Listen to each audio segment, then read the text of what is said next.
What is up, everybody? Welcome back to the Tomatito Boxing Show. And this was an amazing Saturday, an amazing weekend for boxing. There was a lot of action, especially in Southern California. There was some action taking place both in LA and just outside of LA, where William Zepeda was fighting out in Ontario, California against Giovanni Cabrera, former foe of Pitbull Cruz, a tough opponent at that. And then in LA, well, the big exhibition type card that was being headlined, or I guess it was actually a professional card because they did sanction it. Nate Diaz and Jorge Masvidal headlining a card mixed with former MMA stars and boxers, bare knuckle fighters, and what have you. Let's talk about the William Zepeda Giovanni Cabrera fight. I happened to be there in person. If you haven't gone to the YouTube channel yet, go check out the YouTube channel that corresponds to the show, to the Tomatito Boxing Show. I have some interviews that I managed to get with new silver WBC champ, 112-pound champ, Ricardo Sandoval. He was in a hell of a fight against Tito Acosta, a fight that ends up being stopped.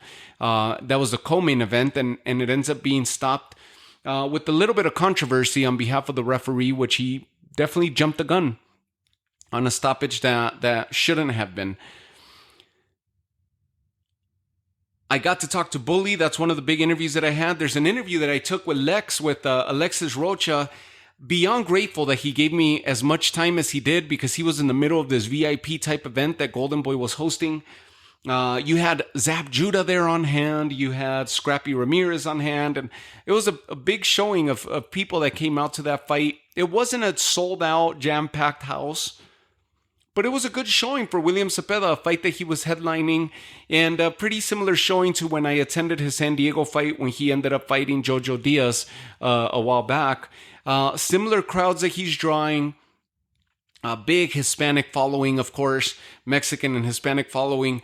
But William Zepeda is an all-action fighter, and what a fight it was. The number one contender, as according to all four major organizations within the lightweight division, he's the number one for every single one of them.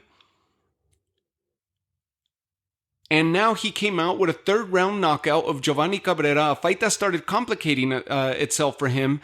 And I actually got interviews with William Zepeda and Giovanni Cabrera after the weigh-ins the night prior. So you could check those out on the YouTube channel. A lot of cool stuff that I managed to get. Thanks to Goldenboy for opening their doors. And once again, I got to go provide coverage for them. And I did what I could. And I owe it all to you guys, because you guys are the ones putting me in those positions by continuing to follow, download, continuing to spread the word. The show continues to grow, and they're starting to open the doors to me.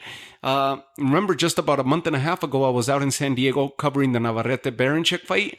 And now Goldenboy opens their doors once again. And I got to go cover this fight. So that was really, really cool. And it was a cool atmosphere. It was great talking to fans. It was great talking to these boxers. And so, yeah, you could check out the William Zepeda interview that I have on there, and the Giovanni Cabrera interview that I did post-weigh-in. I talked to Panda as well. And really, really cool stuff that I managed to get for you guys.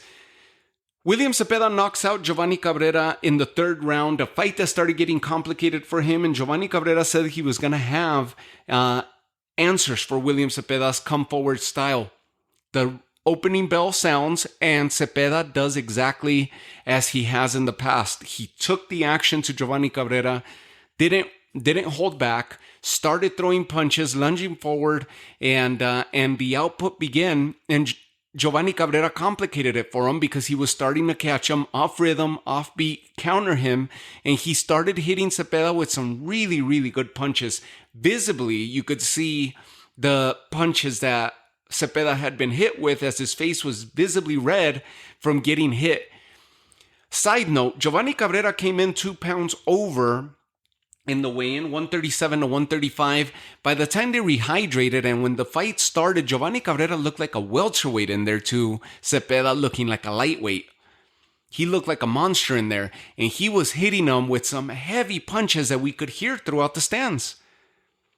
Zepeda continued to take the action. He makes adjustments in the second half of the second round to where he begins to counter a little bit better and attack the body. And sure enough, by the third round, that paid off, where he lands subsequent body blows to Giovanni Cabrera and eventually takes him out, leaves him against the ropes, drops to a knee, and does not answer the referee's count. William Zepeda looks every bit as impressive and continues to deliver each time out.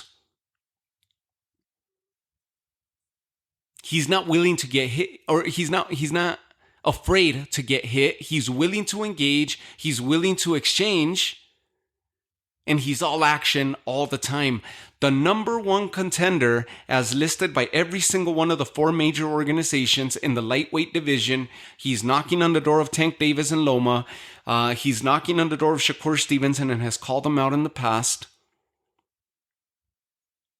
And knocking on the door of Berinchyk. Post-fight, Oscar De La Hoya ended up mentioning that they're going to be revisiting, or at least that talks have commenced with Denys Berinchyk.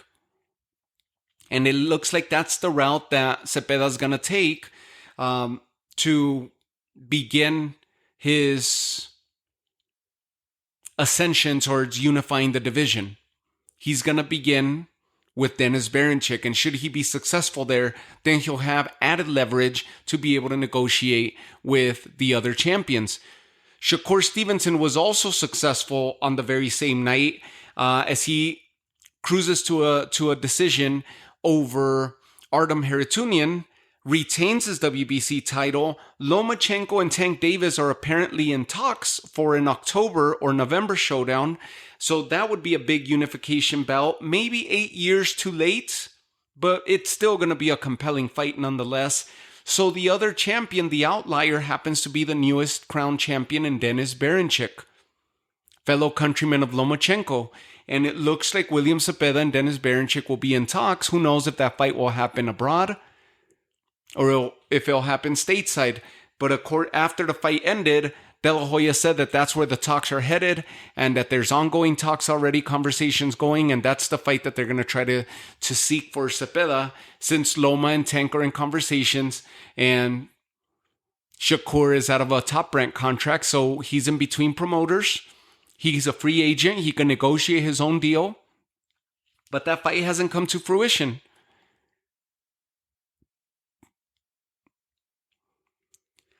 So William Zepeda improves to 31-0 with 27 knockouts. Impressive as ever.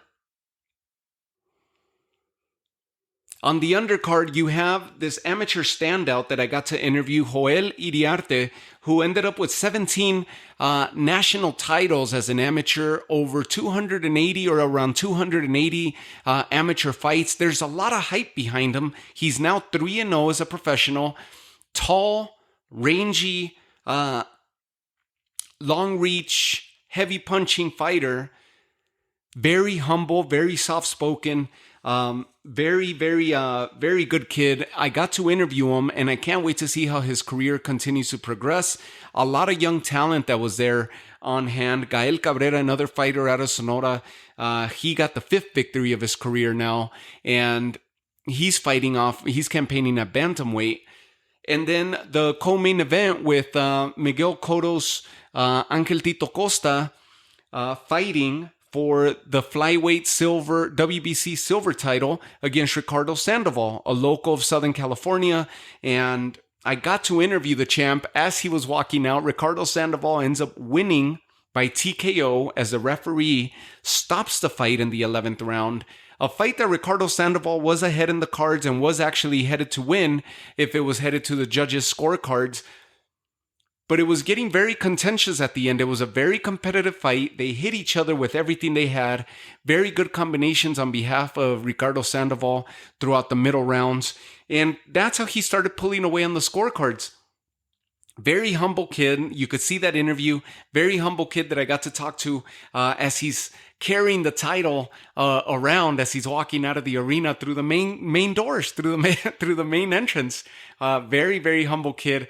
And lucky that he gave me some minutes out of his time, tired and bruised up and just wanted to go rest. And he's walking with me, conducting an interview. So very, very humble. And I'm very grateful that he gave me that opportunity. And very, very interesting. Very interesting.